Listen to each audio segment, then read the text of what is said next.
Como os maus espíritos trabalham na família?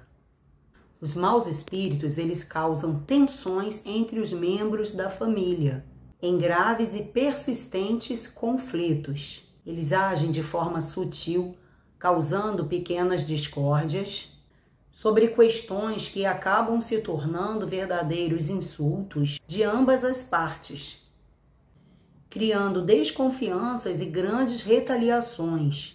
E quando a situação ela não é resolvida, aí ficam as marcas em forma de rancor, de mágoa, de tristeza e até mesmo de vingança.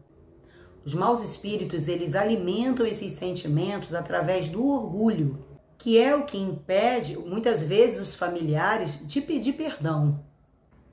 À medida em que os conflitos eles vão se aumentando, assim também o mal ele vai fazendo aumentar as paredes de inimizades, reunindo partidos entre os familiares, que forçam parentes e outras pessoas a escolherem um lado.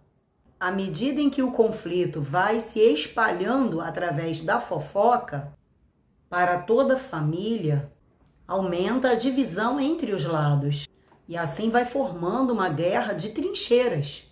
E o mal fica no meio de cada lado, sempre colocando mais gasolina, mais lenha na fogueira, que vai dissolvendo totalmente a unidade familiar. O primeiro ponto a ser atacado pelos maus espíritos é o ponto chamado ponto laríngeo, que é o ponto da fala, o ponto da comunicação, que é o ponto que é regido pelo espírito intitulado como falanges de povo de rua. Esses espíritos eles trabalham no ponto da comunicação.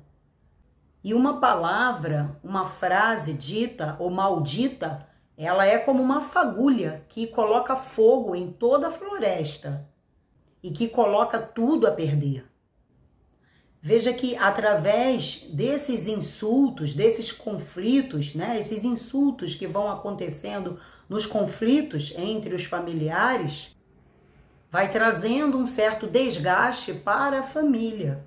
E são situações que muitas vezes começam a ser desenvolvidas até mesmo desde a infância, através de frases, de palavras que insultam, que desonram, que desmerecem, diminuem, desprezam, ameaçam, desrespeitam.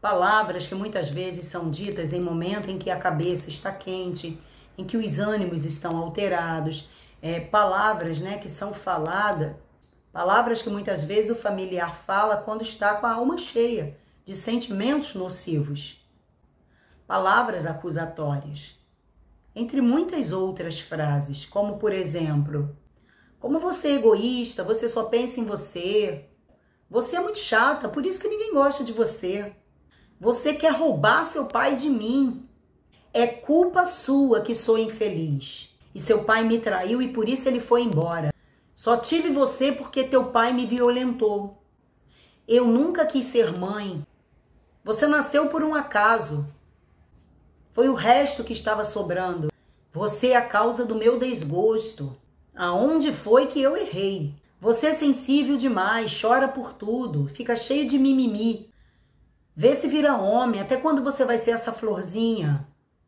Você tem mais do que merece. Você é inútil mesmo, hein? Só me traz decepção. Você nunca faz nada direito. Você vai me dever a vida toda. Você me deve muito por tudo que eu já te fiz. Uma mãe é para 1000 filhos, mas um filho não serve para uma mãe. Eu sou o mais bonito e o mais belo de casa. O resto é genérico. Se for para frente do espelho, vai quebrar. Você nunca vai ser nada. Eu sou o filho que todo pai gostaria de ter. Eu sou mais, eu sou o melhor. Para de repetir essa ladainha. Quem gosta de missa é padre. Eu tô cansado de te ouvir. Já chegou quem não era para chegar. Você não sabe nada, eu tenho pena de você. Faz isso para mim porque eu mereço. E vê se enxerga. Você nunca vai ser igual a mim.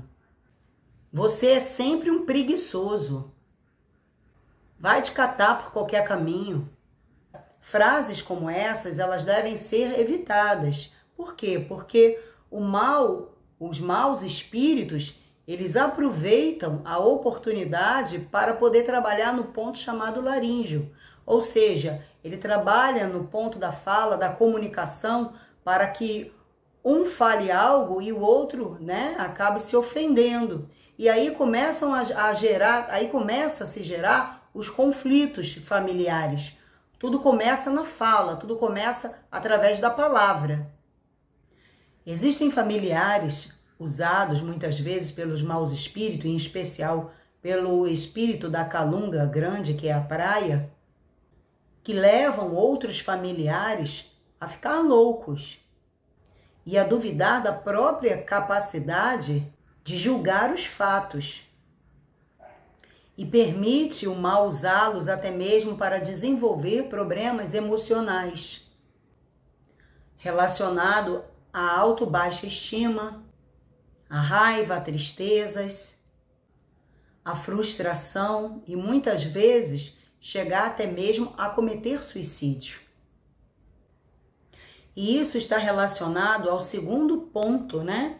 Que os maus espíritos eles costumam usar de uma forma acirrada, que é o ponto, né, chamado ponto cardíaco, que é o ponto do coração, regido pelo espírito da cachoeira, que se intitula como mãe dos sentimentos, da emoção, mãe do amor, mas na realidade não é o amor verdadeiro.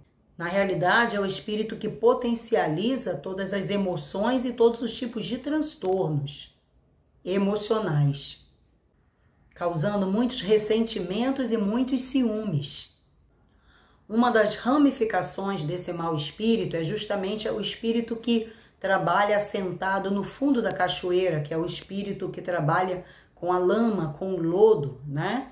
Que é o espírito que trabalha com a raiz do lodo, com a raiz do fundo da cachoeira, que é considerado, intitulado espírito de raiz, que deixa na alma da pessoa, né? Ou na alma dos familiares, as muitas raízes de amarguras que vão se perpetuando de geração em geração. Aliás, esse espírito no ocultismo é intitulado como aquele que é criador do mundo. E assim como esse espírito é um espírito que rege o fundo da cachoeira, a lama, o lodo, né? Já que ali é intitulado como a raiz do barro, né? Se é que o barro tem raiz, então esse espírito é o que puxa, o que afunda as famílias, que puxa as famílias para baixo, através de deixar muitas cicatrizes dentro dos corações.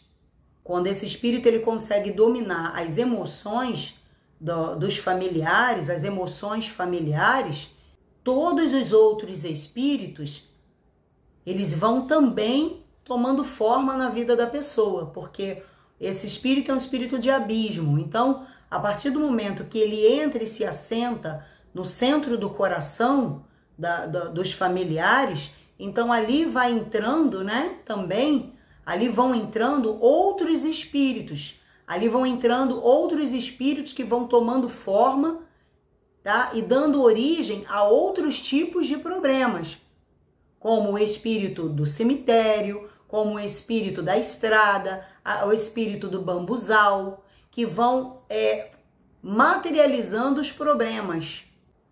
Aí vem os vexames, as humilhações, as vergonhas, a traição, os vícios, o repúdio. Porque quando os maus espíritos ele tem o domínio, né, do coração, que é a alma do ser humano, a alma dos familiares, geralmente os espíritos que regem o campo emocional, né, as linhagens da cachoeira e também do cemitério, eles acabam levando a pessoa a ter uma autoestima muito baixa e uma insegurança muito grande no que diz respeito ao seu alto valor. Com isso, entram os espíritos executadores, né, como nós já mencionamos, que são os espíritos que agem na estrada, espíritos que agem no bambuzal, espíritos que são considerados, né, espíritos de mata, que são considerados espíritos de movimentos. Através da carência, tá, afetiva plantada pelos espíritos que agem no sentimento, no campo emocional, nasce aí o desejo da pessoa querer ser, por exemplo, admirada, aquele familiar que nunca teve, né, o amor, o carinho, o afeto, a atenção do pai, da mãe, enfim, dos familiares que rodeiam, né, que fazem parte daquele círculo familiar. Então, muitas vezes, eles acabam querendo chamar a atenção de alguma forma. E nisso que buscam essa admiração, começam a se colocar como centro das atenções, não só da própria família, mas de todos, por onde eles vão, as pessoas que os rodeiam. Aí começam a se tatuar, começam a se cortar, começam a colocar roupas pretas, enche de piercing pelo corpo todo, começam a pintar o cabelo de abóbora, de vermelho, de laranja, de amarelo, de roxo, raspam a cabeça, usam drogas ilícitas, se enredam pelo mundo do alcoolismo, se entregam a vários relacionamentos e a relacionamentos muitas vezes abusivos, começam a mentir de forma desenfreada, distorcem fatos reais, começam a viver no mundo da fantasia, e por detrás de cada uma dessas atitudes que o familiar toma, existe um espírito com aquela característica e cria determinadas situações, problemas na família, justamente para se apossar daquela vida, para que aquela vida lhe sirva como aparelho, como cavalo, como burro, para poder ter as rédeas daquela vida, para que ele possa, aquele espírito maligno, ele possa se materializar nesse mundo. E assim, né, consequentemente, realizar as suas obras, os seus feitos. Veja que a família é um alvo de muita inveja. A família, ela representa Deus na terra. Deus, ele é família. Ele é Pai, ele é Filho e ele é Espírito Santo. Representado por uma Santíssima Trindade. Tudo começa na família. A família, ela é a base da sociedade, que faz espalhar o amor, a alegria, a compreensão, o companheirismo, a bondade, a união, a paciência, entre outras virtudes que dignificam a humanidade e faz com que os homens tenham a imagem do Deus Pai, do Deus Filho e do Deus Espírito Santo. A família é a principal obra da criação divina. Já os espíritos malignos, eles são seres individuais, egoístas, vazios, sem forma, preparados para a ira vindoura, ou seja, em breve serão destruídos. Eles perderam o direito de viver em família, por isso eles lutam a cada dia para destruir todas as famílias da terra. São seres isolados que para nada prestam. Contudo, eles lutam para isolar muitas vidas. Bem, eu vou ficando por aqui. Espero ter aberto o seu entendimento e que o Espírito Santo ele possa abençoar a sua família.